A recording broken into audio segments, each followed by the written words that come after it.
this is a very key, it's something that I'm going to take for myself. So being a mom of 3 children, I'm at home working. And that whole idea of what do I do? How do I balance? Where should I put my focus was top of mind every day. I'm trying to give my 100% at work, but I'm also trying to be there as a caregiver, an educator, and just a mom for my children. So that was a constant balance that I was trying to teeter on.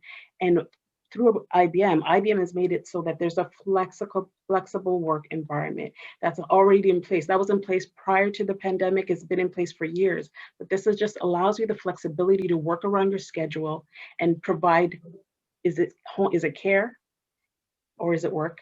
And give your all in either or at that time, right? So the flexibility in with regards to your work options.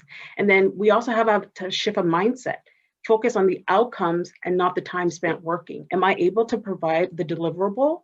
Then don't worry how I got to that point, what time I put into it. As long as the deliverable itself is good, then we should be good. And having that open and honest conversation with your management team or your direct reports or what have you to ensure that we're just looking for the quality of work. How you get there, we understand that you're making accommodations and changes, and we're going to be flexible and we're going to be receptive to that.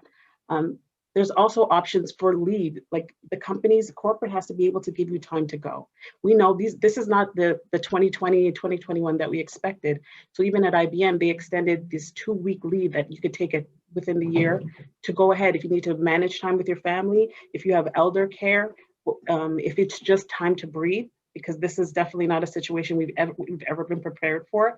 These kinds of options will allow women to stay in the workforce, provide quality work, because they feel seen, they feel acknowledged, and they feel supported, as well as take care of our homes, regardless of how that looks. It doesn't necessarily have to be children. It could be elder care. It could be just self-care.